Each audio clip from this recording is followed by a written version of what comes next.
现在我们骑单车去往火车站，去往克拉科夫的火车站。因为今天呢，我们会从克拉科夫出发去往另外一个城市，但是因为这次呢，我的时间比较有限，申根签证的时间有限，所以这段路呢就选择坐火车，顺便也体验一下这个在欧洲自行车怎么上火车。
坐火车没那么容易。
Maybe up.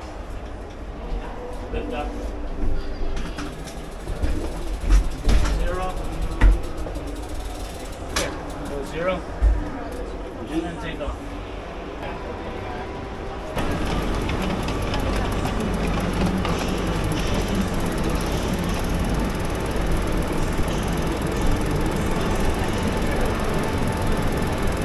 Leave that bike there, park.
Take the bags off quickly.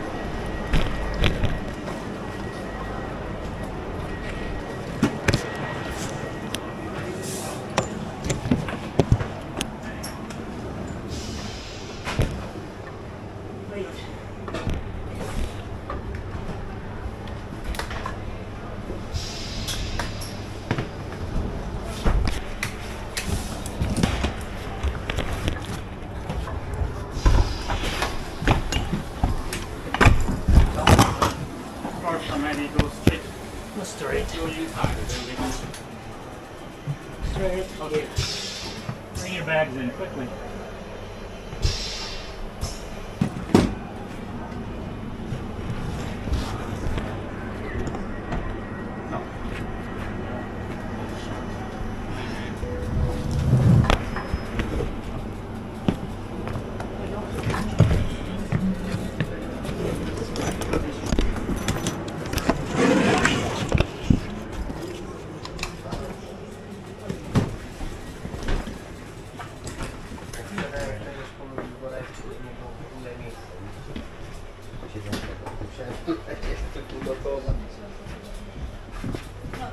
Has to go and stand here. He has to bring his bike in, so he gets over here. There you go. There you go.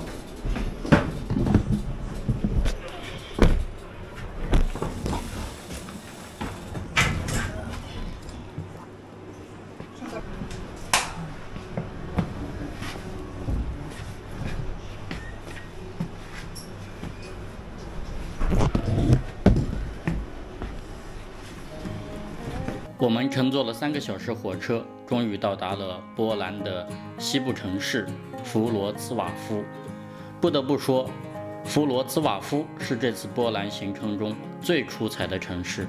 一出火车站，找到了预定好的青旅，放好了行李，便来到了市中心。非常可惜的是，这次我相机随手拍的素材，在导出时丢失了，而且是不可找回的丢失。所以不得不借助航拍视角，把这个丰富多彩的弗罗茨瓦夫这座城市展现给大家。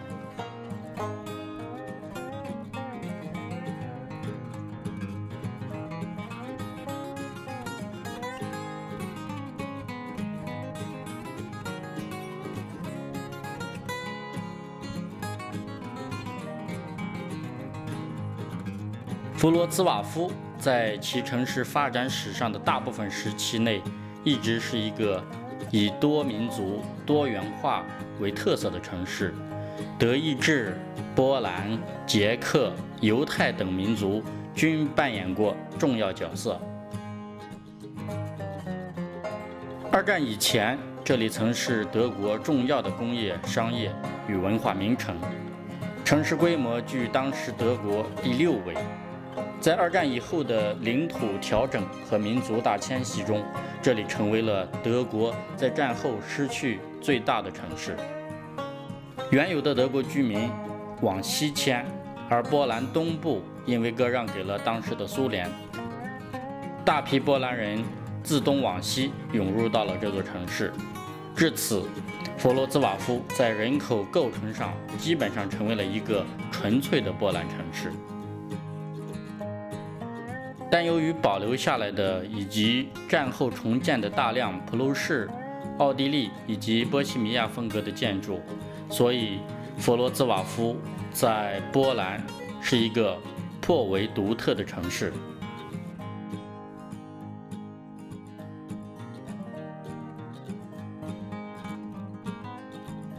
艺术作品是艺术家们表达思想情绪、社会现象的一种方式。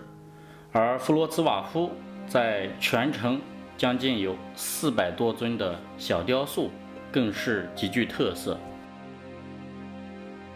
这些小人国的精灵们诞生于当地雕塑家之手。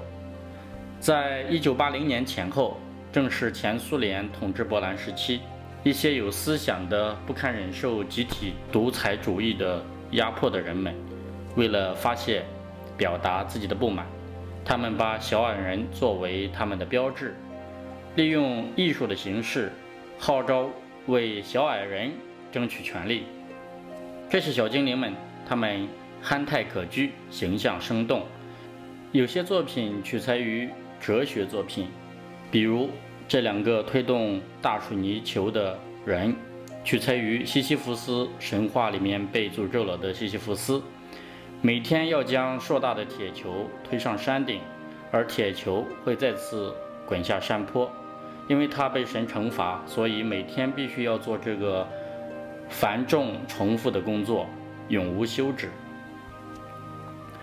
而这2个人一起推动石球，也是为了从侧面反映出大家对当时社会的不满，而选用了这种巧妙的方式述说。当然，反映当时社会形象的方式远不止这些。现在波兰满大街的墙绘、绘画也足以说明这些。对于现在的波兰社会，很好的一点是，人们可以自由表达意志、表达想法、表达美好、表达爱情、表达生活。对于社会政治观点、思想观点等等不满或拥护，都可通过艺术的形式，或墙绘、或雕塑、或漫画、或影视诸多方式来更加露骨的表达。其实木然认为，这是一种社会进步的表现。良性的社会生态不可能只是由一种声音，多元文化的存在更能体现包容的智慧。当然，对于诸多的社会问题，只要人类还存在，就会不断的涌现，永无止境。用一句流行的话来讲，就是只要有人的地方，就会有江湖。而人永远是问题的制造者，当然也是问题的解决者。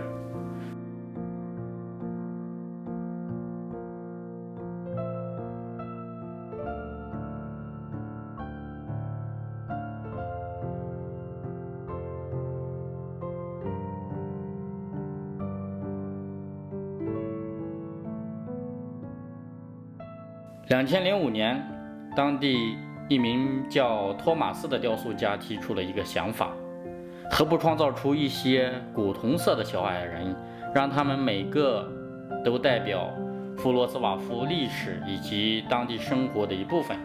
于是弗罗茨瓦夫也成了游客必打卡的小矮人国度。很多人都是慕名前来寻找那些城市各个角落的小精灵，故事也逐渐发生着变化。